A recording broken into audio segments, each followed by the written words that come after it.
Ever pondered the mystery of life and death? Ever wondered what happens after we draw our last breath? The question of what happens after we leave this world is as old as humanity itself. Many believe in a realm beyond our mortal existence where we continue to exist, to love, to remember. But is this belief rooted in truth, or is it merely a comforting fiction we tell ourselves?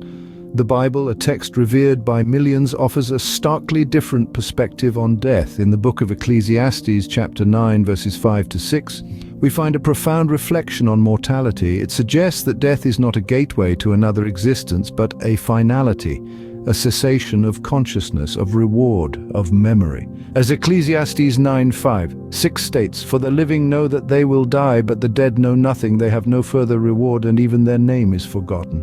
The Bible is clear, the dead know nothing. But what does this truly mean? Let's take a moment to explore this in more accessible terms.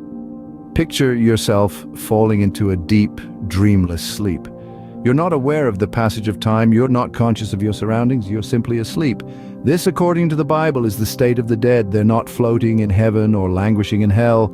They're asleep in a state of total unconsciousness. This idea may seem unusual to many of us because it contradicts popular belief. We often hear stories of departed souls watching over us from heaven, or of people communicating with spirits, but the Bible paints a different picture. It tells us that the dead cannot interact with the living because they're not conscious. They're not aware of what's happening in the world. They're not even aware of their own existence. This is not a grim picture, but a peaceful one. It tells us that death is not a state of eternal pain or eternal bliss, but a restful sleep. There's no fear, no pain, no worry, just rest. Now you may wonder, if the dead are unconscious, what happens to their souls? The Bible tells us that the soul doesn't exist apart from the body. When we die, our breath of life returns to God, but we don't continue to exist in a conscious state. But what about praise? Can the dead praise the Lord? Psalm 115:17 tells us, "The dead praise not the Lord." If the dead are not conscious, they can't sing praises, they can't worship, they can't interact with God. They're simply resting, waiting for the resurrection. So if the dead are not conscious, they are not able to communicate with the living or praise the Lord.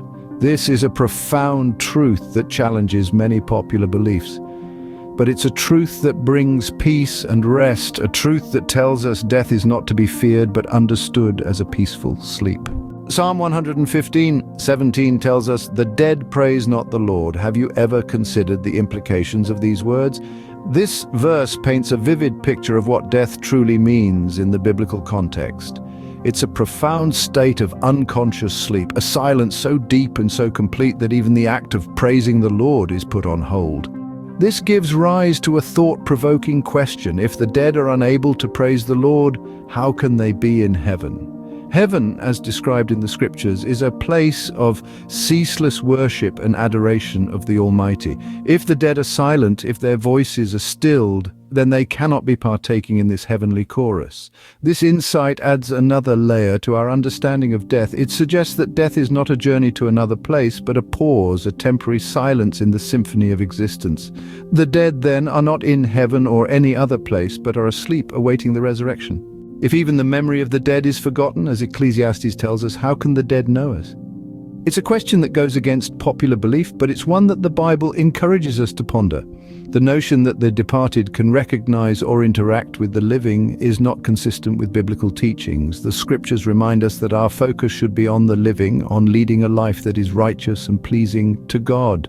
It's about making the most of our time under the sun, about loving, forgiving, and giving, and not about trying to communicate with those who have passed on. In the grand tapestry of life and death, we are but threads weaving our individual paths. It's important to remember that it's not our place to unravel the mysteries of what lies beyond. In the end, we should focus on our lives today, living in a manner that honors God, and trust that He holds our futures, including what happens after death.